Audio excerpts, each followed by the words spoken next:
25 June 2025 গুজরাটের বানাসকান্ঠা জেলার দন্তিয়া গ্রামে থাকা সেন্দাভাই প্যাটেলের জন্য এই মুহূর্তটা খুবই বেদনার ছিল।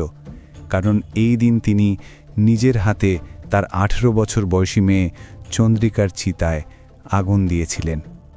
এমন শোকের পরিবেশে আসা প্রতিবেশী, আত্মীয় স্বজন এবং গ্রামের মানুষ যখন চন্দ্রিকার মৃত্যুর কারণ জানতে চাইল, তখন সেন্দাভাই বললেন যে তার মেয়ে হার্ট অ্যাটাকে মারা গেছে। কারণ দেশে কম বয়সীদের হার্ট অ্যাটাকে মৃত্যুর ঘটনা এতটাই সাধারণ হয়ে গেছে যে এই কথায় বিশ্বাস করতেও কেউ কষ্টবোধ করে না এবং মুশকিলও হয়নি।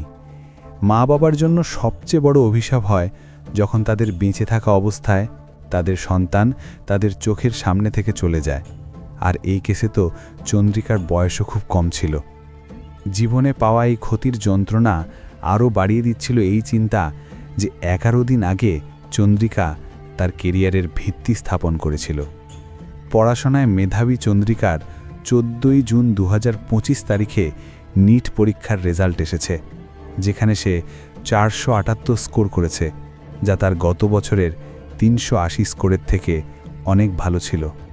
চন্দ্রিকা তার এই রেজাল্ট নিয়ে বেশ খুশি ছিল, কারণ সে বিশ্বাস করত যে এই স্কোরে ও কলেজে ভর্তি হয়ে যাবে, যেটা দিয়ে সে ডাক্তার হওয়ার স্বপ্নও পূরণ করতে পারবে। কিন্তু জীবনের পরীক্ষায় মৃত্যু কখন তার স্বপ্নসহ তার জীবনকে চূর্ণ বিচূর্ণ করে চলে যাবে সেটা কেউ বুঝতে পারেনি। দেখতে যেমন এটা একটা স্বাভাবিক বিপর্যয় মনে হচ্ছিল, যেখানে একজন মারা গেল, স্বপ্নগুলো ছিন্ন ভিন্ন হয়ে গেল এবং মা বাবার হাত থেকে তাদের সন্তান কেড়ে নেওয়া হলো।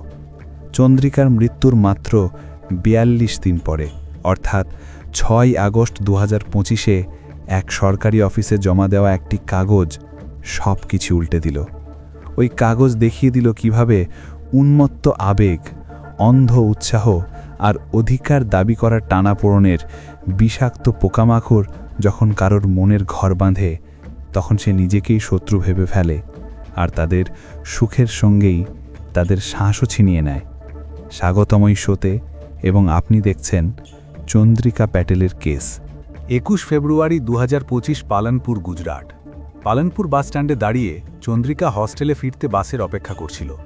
চন্দ্রিকা পালনপুরে নিট পরীক্ষার প্রস্তুতি নিতে এসেছিল এবং ওখানে একটা হস্টেলে থাকত। ওই দিন অনেকক্ষণ বাসের অপেক্ষা করতে করতে কিন্তু কোনো বাস এলো না। তখন সূর্যাস্তের পরে চারপাশে অন্ধকার নেমে আসছিল আর চন্দ্রিকার সামনে কোনো বিকল্পও ছিল না। চন্দ্রিকা লিফট চাওয়া ছাড়া আর কিছু করার ছিল না। চন্দ্রিকা লিফট চাইতেই ছিল। তখনই ওখানে বাইকে করে যাচ্ছিল 23 বছর বয়সী হরেশ চৌধুরী। চন্দ্রিকাকে লিফট চাইতে দেখে তার গাড়ি থামিয়ে দিল। চন্দ্রিকা হরেশকে তার পরিস্থিতি বলল। হরেশ ওকে নিরাপদে হস্টেলে পৌঁছে দেওয়ার নিশ্চয়তা দিয়ে লিফট দিল। অচেনা হলেও হরেশের ব্যবহার ও কথাবার্তা চন্দ্রিকার মনে তাকে ভালো ছেলে মনে করছিল। আর হস্টেল থেকে বাস স্টপ পর্যন্ত দীর্ঘ রাস্তার মধ্যে তাদের কথোপকথন চন্দ্রিকার মনে হরেশের জন্য একটা ভালো ইমেজ তৈরি করেছিল। আর তা শুধু চন্দ্রিকা নয়, বরং হরেশকেও এটা এক পুরনো সম্পর্কের মতো লাগতে শুরু করল। ফলস্বরূপ হস্টেলে আসার সময় দুজনেই একে অপরের মোবাইল নাম্বার এক্সচেঞ্জ করে নিল। বাস স্টপে তাদের দেখা কোনো কাকতালীয় ঘটনা ছিল না, বরং তাদের নিয়তির লেখা গল্পের একটা অংশ ছিল। কারণ এই থেকেই তারা একে অপরকে মেসেজ করতে করতে, কখনো ফোনে কথা বলতে বলতে অনেক কথা বলার অভ্যাস গড়ে তুলল। আর সেই কথোপকথন ধীরে ধীরে দেখা সাক্ষাৎ এবং তারপর ভালোবাসায় বদলে গেল। 18 বছরের চন্দ্রিকা আর 23 বছরের হরেশের মধ্যে শুরু হওয়া এই সম্পর্কের মধ্যে হরেশ তার অতীত চন্দ্রিকার থেকে লোকায়নি এবং সে শুরুতেই চন্দ্রিকাকে বলেছিল যে সে বিয়ে করেছে আর তার একটা ছেলে আছে। কিন্তু সম্পর্ক খারাপ হওয়ার কারণে এখন সে তার স্ত্রীর সঙ্গে থাকে না আর তার সঙ্গে কোনো সম্পর্কও নেই। হরিশের এই সত্যি জানার পর চন্দ্রিকা শুধু তার প্রেমে পড়েনি, তার উপর বিশ্বাসও বাড়তে লাগল।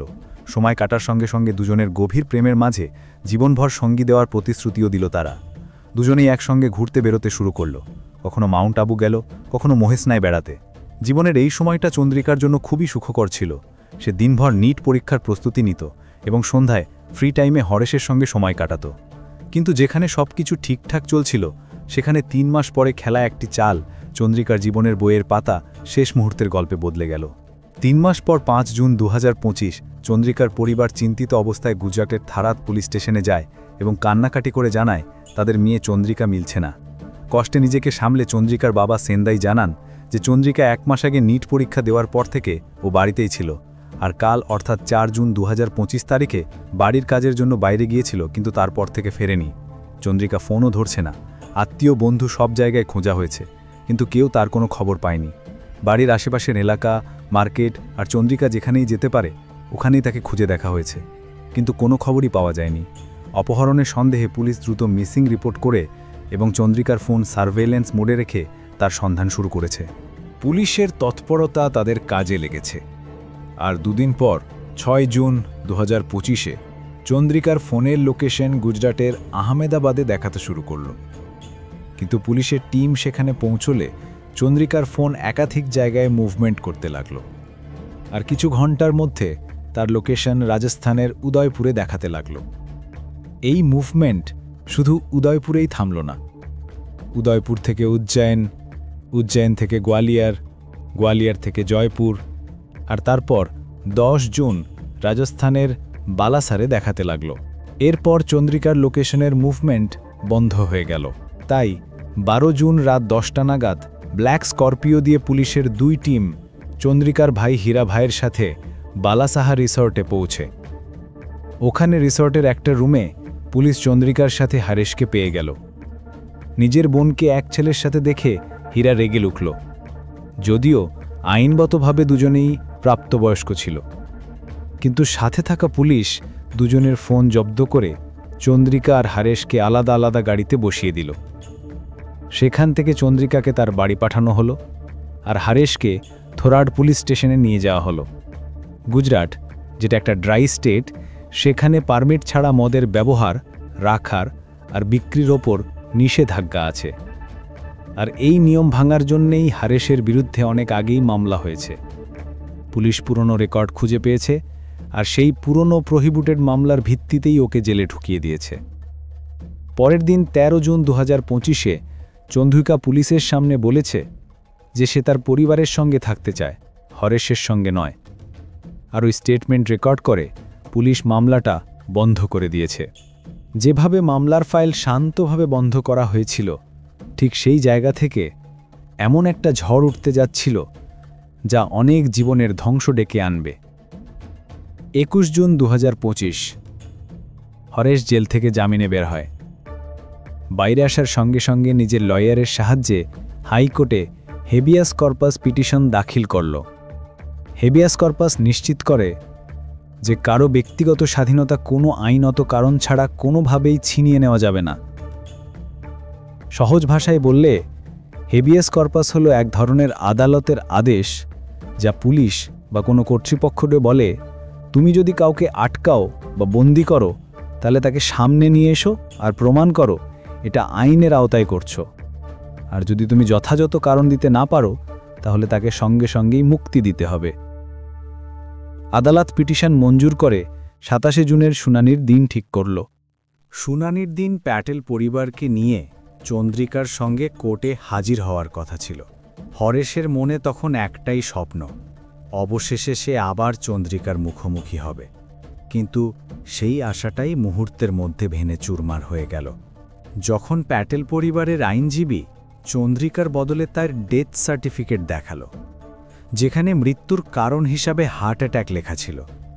এটা শুনেই হরেশ ভিতর থেকে একদম শূন্য হয়ে গেল, আর কোর্ট ডেথ সার্টিফিকেটের বৈধতা যাচাই করে এই মামলা বন্ধ করে দিল। হরেশ এখনও বিশ্বাস করতে পারছিল না যে চন্দ্রিকা এই দুনিয়ায় নেই। তাই সত্যি জানতে সে চন্দ্রিকার বাড়িতে গেল, তার সম্পর্কে আশেপাশে খোঁজ করতে লাগল। সবাই বলল 25 জুন তার মৃত্যু হার্ট অ্যাটাকের কারণে হয়েছে, কিন্তু কোথাও যেন তার মন সেটা মানতে রাজি ছিল না। তাই সে পুলিশের কাছে গিয়ে পাটেল পরিবারের বিরুদ্ধে অভিযোগ করল, বলল চন্দ্রিকাকে তারা হত্যা করেছে। 1 মাস পর 31 জুলাই এসপি অক্ষয় রাজমাগবানা তদন্তের নির্দেশ দিলেন, আর পরের দিন এএসপি সুমন এই মামলার দায়িত্ব নিজের হাতে নিলেন। তদন্তটা অনেক কঠিন ছিল, কারণ না কোনো সিসিটিভি ক্যামেরা ছিল, না ফোনের কোনো রেকর্ড, লোকেশন সম্পর্কে কোনো ক্লু ছিল না। তাই পুলিশ চন্দ্রিকার পরিবারের সবাইকে ডেকে জিজ্ঞাসাবাদ শুরু করল। এতে চন্দ্রিকার মামা শিবরাম আর কাজিন নারনকেও জিজ্ঞাসাবাদ করা হয়। জিজ্ঞাসাবাদের সময় পরিবারের বিবৃতিতে পুলিশ কিছু একটা খেয়াল করল যা সন্দেহজনক। তখন পুলিশ হরেশের দেওয়া এমন একটা প্রমাণ তাদের সামনে রাখল যা দেখার সঙ্গে সঙ্গেই শিবরাম আর নারায়ণের ধৈর্যের বাঁধ ভেঙে গেল।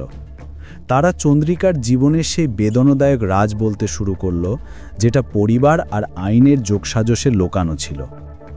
4 মে 2025 তারিখে নিট পরীক্ষার জন্য বাড়ি এসেছিল চন্দ্রিকা।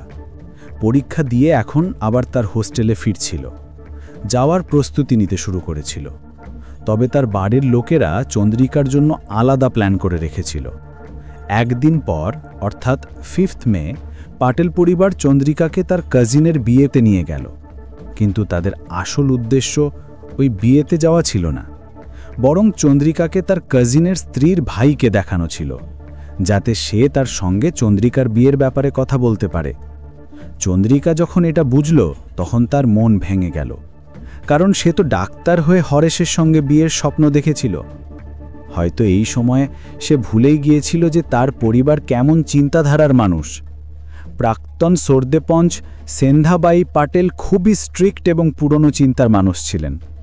তিনি চন্দ্রিকাকে পড়াশোনার জন্য বাইরে পাঠিয়েছিলেন ঠিকই, কিন্তু তাঁর ইচ্ছে ছিল তার মেয়ের বিয়ে হবে তাদের মন মতো ছেলের সাথে। বিয়ের কথা ওঠার পর থেকে চন্দ্রিকার বদলে যাওয়া আচরণ আর রিয়াকশন দেখে তার পরিবার শুরু করল সন্দেহ, হয়তো তার কারো সঙ্গে প্রেম চলছে।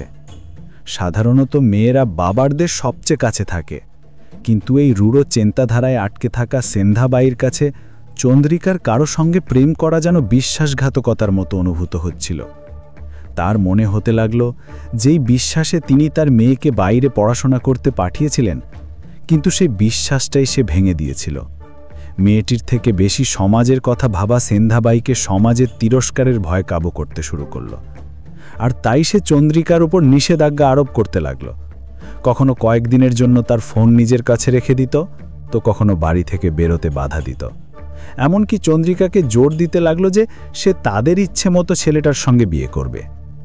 শেষ পর্যন্ত চন্দ্রিকা পরিবারের এই অযৌক্তিক বাধাগুলোয় ক্লান্ত হয়ে নিজের ইচ্ছে আর নিজের পছন্দের ছেলেটার সঙ্গে বিয়ে করার কথা বাড়িতে বলল। এখন এমন সময়ে সমাজের নামে সেই আত্মীয়রা হাজির হয় যারা আগুনে ঘি ঢালার কাজ করে। চন্দ্রিকার চাচা শিবরাম তো ঠাট্টা করে বললেন, ওরা সবাইকে আগেই বলেছিল যে আজকাল ছেলেমেয়েরা কলেজে গিয়ে বয়ফ্রেন্ড বানায় আর তারপর তাদের সঙ্গে পালিয়ে বিয়ে করে। এই সব ঠাট্টার প্রভাব এতটাই পড়ল সেন্ধাবাইয়ের ওপর যে তিনি চন্দ্রিকার পড়াশোনায় পুরোপুরি বাধা দিলেন আর তাকে বিয়ে করার চাপ দিতে লাগলেন। না তাকে কোচিংয়ে যেতে দিল, না কলেজে ফিরে যেতে। অথচ পরীক্ষার পর চন্দ্রিকা হোস্টেলে ফিরে যেতে চেয়েছিল। চন্দ্রিকা তার স্বপ্নগুলোকে যেন হাতের নাগালেই দেখতে পাচ্ছিল, কিন্তু পরিবার আর সমাজের চাপ তাকে দিন দিন অস্থির করে তুলছিল। এই দুশ্চিন্তা নিয়ে একদিন সে ইনস্টাগ্রামে হরেশকে মেসেজ করে জানায়, আমি শুধু তোমার সঙ্গেই জীবন কাটাতে চাই। কথার পর কথায় 15-20 দিনের মধ্যেই তার অবশেষে একসঙ্গে পালানোর পরিকল্পনা করে। 4 জুন 2025 সবাইকে অন্ধকারে রেখে চন্দ্রিকা চুপি চুপি হরেশের সঙ্গে পালিয়ে যায় আমেদাবাদ। সেখানে দুজনে মির্জাপুর কোর্টে গিয়ে একটি লিভ ইন এগ্রিমেন্ট ফাইল করে। কাগজপত্র শেষ হওয়ার পর তারা বেরিয়ে পড়ে নতুন জীবনের স্বপ্ন নিয়ে।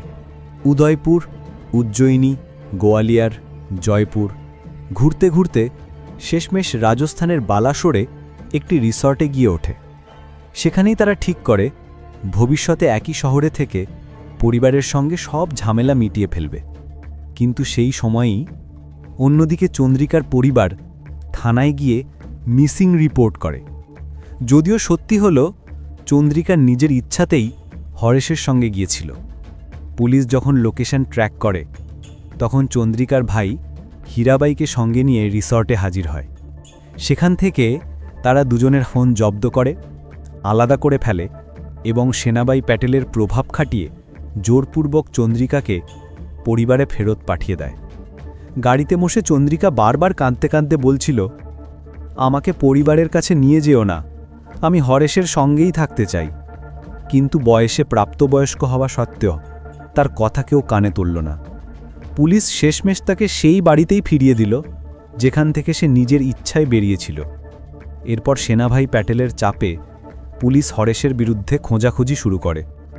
বড় কিছু না পেলেও তার পুরনো কিছু প্রহিবিশন কেস বের করে এনে চার্জ চাপিয়ে দেয়। হরেশকে জেলে পাঠিয়ে কেসটাকে জোর করে বন্ধ করার চেষ্টা শুরু হয়। 13 জুন 2025 পুলিশ চন্দ্রিকাকে থানায় গিয়ে স্টেটমেন্ট দিতে বলে।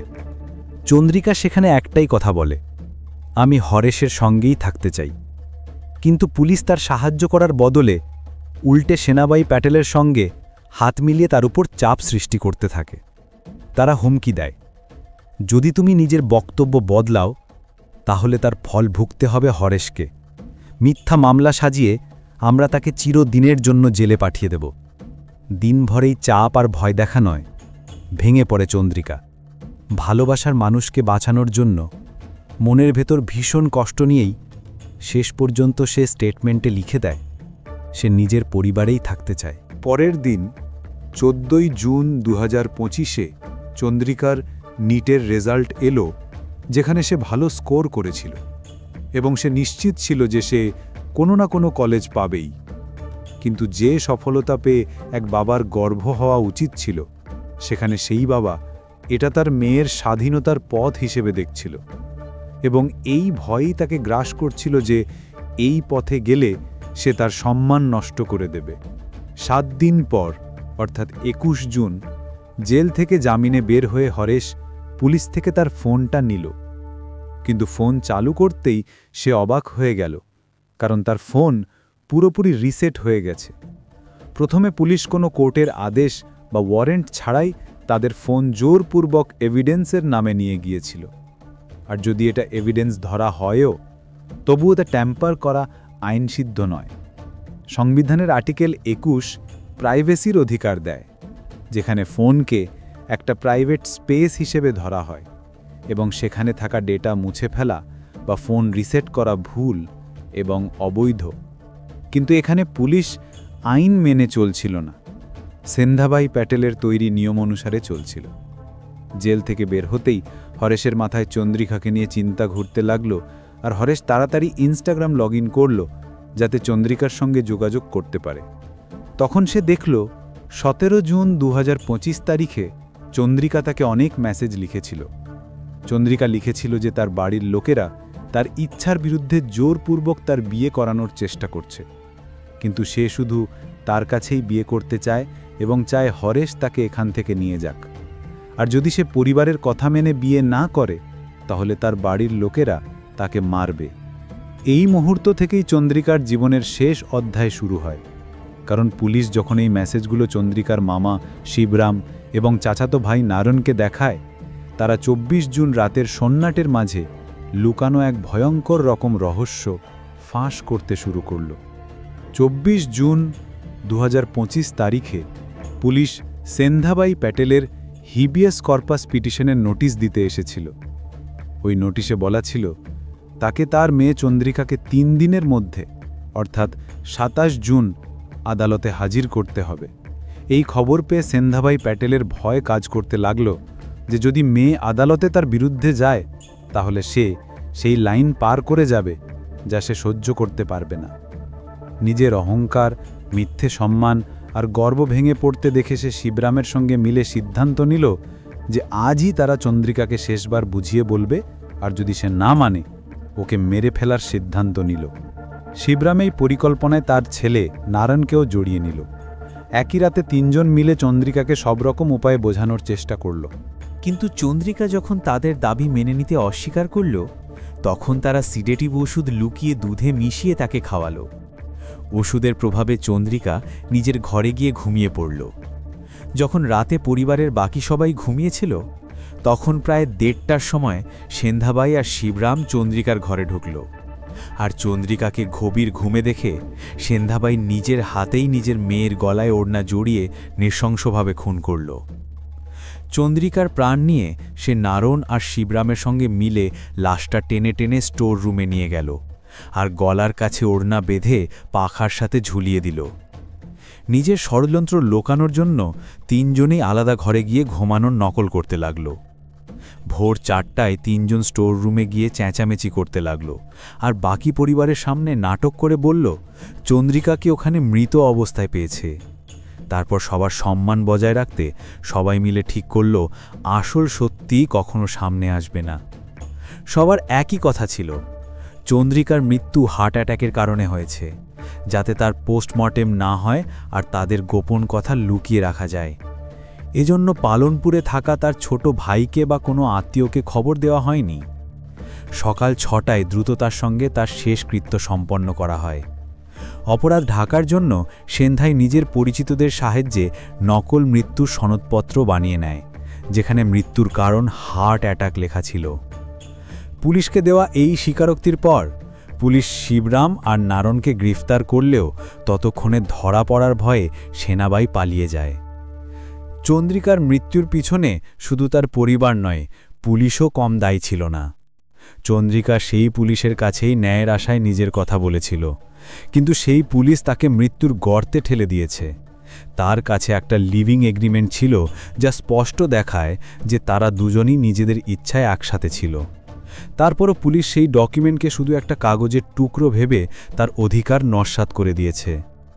পুলিশের দায়িত্ব ছিল চন্দ্রিকাকে সুরক্ষা দেওয়া, কিন্তু তারা তাকে সেই পরিবারের হাতে তুলে দিয়েছে। আর ফলাফল হলো একটা মেয়ের স্বপ্ন, তার পুরো জীবন শুধু তাই মাটির সঙ্গে মিশে গেল। কারণ আইন পারিবারিক চাপ আর পিতৃতান্ত্রিক বোঝার নিচে মাথা নিচু করল। অনেক সময় মা বাবা ভাবে যে বাচ্চাদের নিয়মে বেঁধে তাদের নিজেদের মতো করে গড়ে তোলা ভালো লালন পালন, যাতে সমাজে তাদের নাম উজ্জ্বল হয়। কিন্তু আসল সম্মান আসে না বাচ্চাদের সুখ আর তাদের জীবনের অধিকার দমন করে। মেয়েদের উপর প্রায় সবচেয়ে বড় বোঝা চাপানো হয় যে তাদের জীবনের সিদ্ধান্ত সমাজ আর পরিবারই নেবে। আর এই চিন্তা থেকেই অনার কিলিংয়ের মতো অপরাধ জন্ম নেয়। অনেক ভালোবাসা আর সাপোর্ট দেওয়ার জন্য আন্তরিক ধন্যবাদ। আর প্লিজ আমার চ্যানেল সাবস্ক্রাইব করে সাপোর্ট করবেন।